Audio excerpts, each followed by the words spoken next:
Labis nga ang pag-alala ni Lynette dahil nga sa noong isang araw ay biglang mayroong sumilip sa kanila at ang duda nga niya ay walang iba kundi itong si Carlos. Lalo't nakita rin ni Annalyn na dahil may isang lalaki na kaalis lang sa kanilang bahay. Hindi nila na-confirm kung si Carlos talaga, ngunit malakas ang kanilang mga katob dahil wala namang ibang may motibo na gawan sila ng kasamaan. Hindi mapalagay si Lynette hanggat hindi makulong itong si Carlos. Pakiramdam kasi niya ay hindi siya ligtas lalo't binantaan nga sila bago tuluyang umalis. Sinabi nito na babalik siya upang maghiganti at kukunin niya ang pinakamahalagang tao sa kanila para umiyak sila ng walang hanggan. Takot na takot si Lynette kaya naman noong isang araw ay mayroong bulaklak na natanggap si Annalyn at napansin nila na walang card na nakalagay, hindi alam kung kanino. Kaya naman kinabahan ng husto itong si Lynette. Panik nga ng husto itong si Lynette. Bakit mayroon siyang bulaklak? At kung mayroong nanliligaw kay Annalyn, bakit walang pangalan? Kaya naman kinabahan siya. Agad niyang binaba ang nag-deliver ng bulaklak. Tinanong niya kung kanino galing, subalit wala siyang makuhang impormasyon sapagkat hindi alam ng delivery boy. Inutos lang din sa kanya at pinapick up lamang sa flower shop. Maya-maya pa nga ay biglang may tumawag dito kay Annalyn at dito niya nakumpirma na ang bulaklak pala na iyon ay galing kay Bridget, ang dati niyang pasyente. Punutan ng tinik itong si Lynette sa kanyang mga narinig. Akala kasi niya ay galing ito kay Carlos kaya itatapon na sana niya dahil kinabahan siya sa kung anong motibo ng bulaklak na kanyang natanggap lalo't wala nga itong pangalan. Nang maliwanawan na nga siya, sinabi niya rito na nag-aalala lang siya ng husto lalo't hindi niya alam kung ano ang kayang gawin ni Carlos dahil malaya pa siyang nagtatago pero hindi sila ligtas kaya sinabi nito kay Annalyn na mag-ingat siya, huwag siya basta-basta na magpapakampante, lalo't nasa labas na si Carlos at nagpagalagala na ito.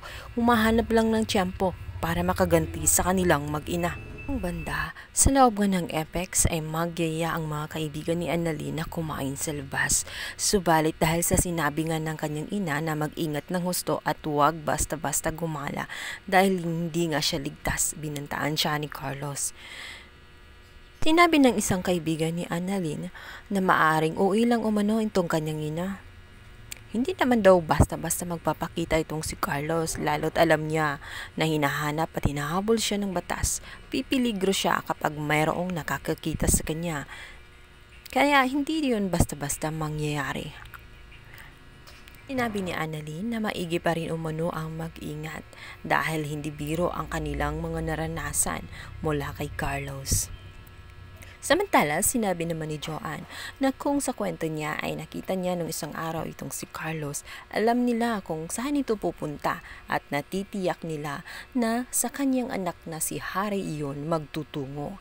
Kaya naman kinabahan si Annalyn at naalala niya ang kalagayan ni Harry na isa siya sa labis na naapektuhan sa mga nangyayari. Ni Annalyn, nakamustahin si Harry. Tinawagan niya ito nung mga time na iyon.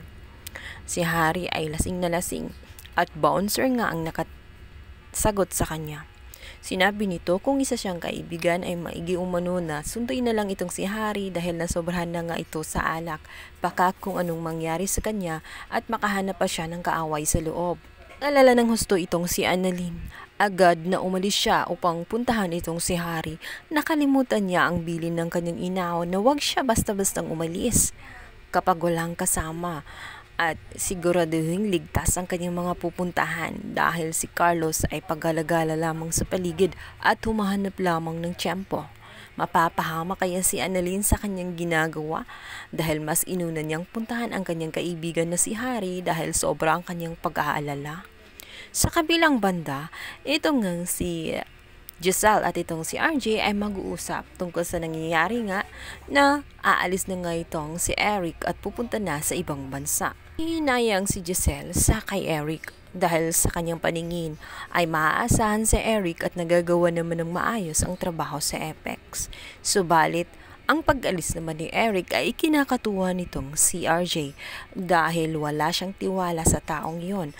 At pakiramdam nga ni RJ isa siyang kalaban, hindi siya isang kakampi, na siyang tama naman ang kanyang hinala. Sabi pa nga niya sa kanyang ate na si Giselle na I don't trust Eric. Sa palagay ko ay hindi siya totoong kakampi. Kaya ate, mag-ingat-ingat ka sa iyong pinagkakatiwalaan. Marami ang nagpapanggap na mabait sa umpisa, ngunit kalaunan may masamang motibo, kagaya na lamang ni Carlos.